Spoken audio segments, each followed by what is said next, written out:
रुबानी TV के मौजूद दोस्तों अस्सलाम वालेकुम।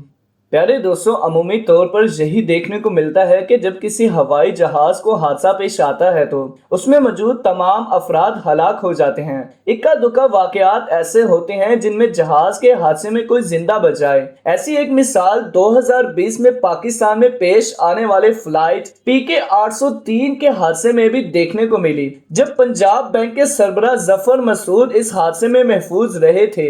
तारीख में हवाई जहाज के हादसे का एक ऐसा वाकया है जिसमें बहुत से लोग न सिर्फ जिंदा बच गए बल्कि 72 दिन तक जिंदा रहे और आखिरकार रेस्क्यू कर लिए गए।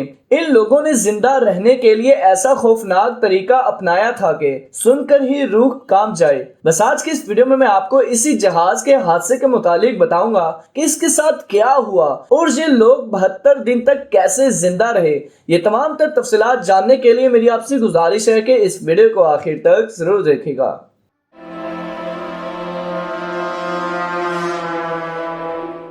प्यारे दोस्तों, ये कहानी है जुरागोई की फ्लाइट 571 की, जिसको 1972 में अर्जेंटीना में हादसा पेश आया था। जहाज को हादसा खराब मौसम और ना तजर्बाकार पायलट को करार दिया गया, जो ठीक तरह से रीडिंग्स नहीं पढ़ सका, जिसकी वजह से हादसा पेश आया था।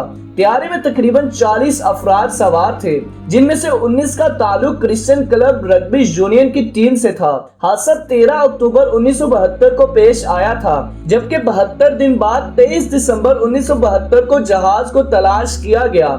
इस वक्त 40 में से सिर्फ 16 अफराद ही जिंदा बचे थे, जिन्होंने अपने मुर्दा साथियों का गोश्त खाकर खुद को जिंदा रखा।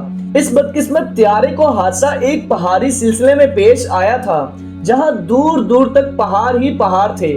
जिंदा बच जाने वाले लोग 10 रोज तक पहाड़ों में घूमते और मदद को कोई जरिया तलाश करने की तगोदो में लगे रहे, लेकिन कहीं से बचने की कोई सूरत नजर न आई। इसके बाद बोजे लोइस ने अनोखी तजवीज दी और जिंदा बच जाने वालों को मशवरा दिया कि अगर जिंदा रहना है तो इसका बस एक ही रास्ता है कि हम अपने मुर्दा साथियों को खाएं। इस तजवीज से अल्फ्रेडो ने इत्तफाक किया। अल्फ्रेडो के मुताबिक त्यारा हादसे में जिंदा बच जाने वालों ने आदमखोरी के मामले पर एक मीटिंग की और इस मामले पर बहस की कि ये इंतहाई कदम उठाना चाहिए या नहीं, क्योंकि ये आखिरी ऑप्शन नहीं इस्तेमाल किया गया तो फिर सब के लिए मौत है। इसके बाद सबसे मुतफक्का तौर पर फैसला किया गया कि वो अपने मुर्दा साथियों का गोश्त खाकर जिंदा रहेंगे और इसी तरह इन्होंने 72 दिन तक अपने मुर्दा साथियों का गोश्त खाया और इन्हें रेस्क्यू कर लिया गया।